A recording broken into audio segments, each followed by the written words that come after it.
Obésité. Quand la publicité influence les préférences alimentaires des enfants pour la première fois, des chercheurs de l'Organisation mondiale de la santé ont entrepris une analyse de la situation inquiétante en ce qui concerne le marketing numérique promouvant les aliments malsains chez les enfants.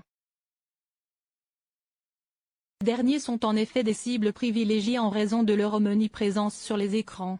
La prévention de l'obésité infantile ne passe pas seulement par un mode de vie sain adopté par toute la famille. Les enfants sont également une cible de choix pour ce que l'Organisation mondiale de la santé, OMS, surnomme le marketing alimentaire. Soit le marketing numérique pour promouvoir des aliments riches en graisse, en sel et en sucre auprès de cette population.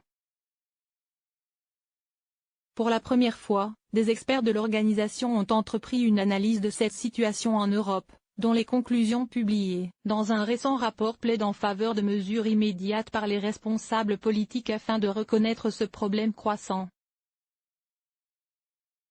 Nos gouvernements accordent la plus haute priorité politique à la prévention de l'obésité infantile. Néanmoins, nous n'arrêtons pas de constater que les enfants, le groupe le plus vulnérable de notre population, sont exposés à d'innombrables techniques cachées de marketing numérique, a déclaré le Dr Uzana Diakab, directrice régionale de l'OMS pour l'Europe. Les enfants sont ciblés de plusieurs manières. Le marketing numérique peut s'effectuer sur de nombreuses plateformes, comme les Advergames, les médias sociaux et les films d'animation, ou par des personnes influentes comme les blogueurs vidéo. Les marques qui mettent en avant ce type d'aliments ont un large champ d'action puisqu'elles profitent à la fois d'un vide juridique en matière de marketing numérique, et de l'absence d'une réglementation efficace en ce qui concerne les médias numériques. Sur Internet, ce marketing est beaucoup plus puissant que toute autre forme de publicité, puisqu'il cible chaque enfant et ses réseaux sociaux.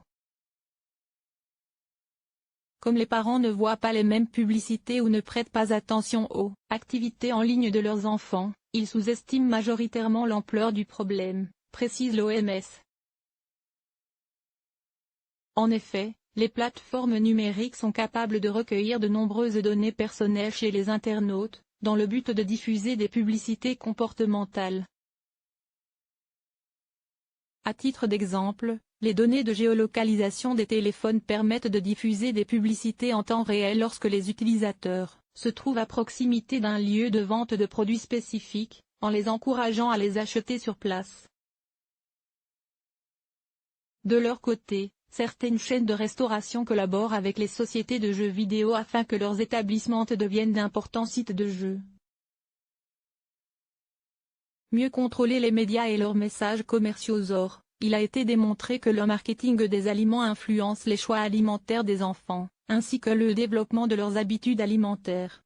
L'OMS établit ainsi que les efforts déployés par les gouvernements pour mettre un terme à l'épidémie croissante d'obésité seront inefficaces s'ils ne mettent pas en place des réglementations qui protègent non seulement les enfants hors connexion mais aussi en ligne. Les experts préconisent aussi de trouver un équilibre entre les avantages de la participation à des activités en ligne et des mesures de protection contre leurs nuisances pour la santé. En France, l'INPE s'est déjà interrogé sur l'impact du marketing alimentaire chez les enfants, à travers une étude publiée en 2015. Ces résultats montrent que les recommandations de l'OMS sur le sujet sont peu reprises dans le pays. Les auteurs du rapport donnent également l'exemple de 2 pays qui ont choisi à leur façon de le réglementer.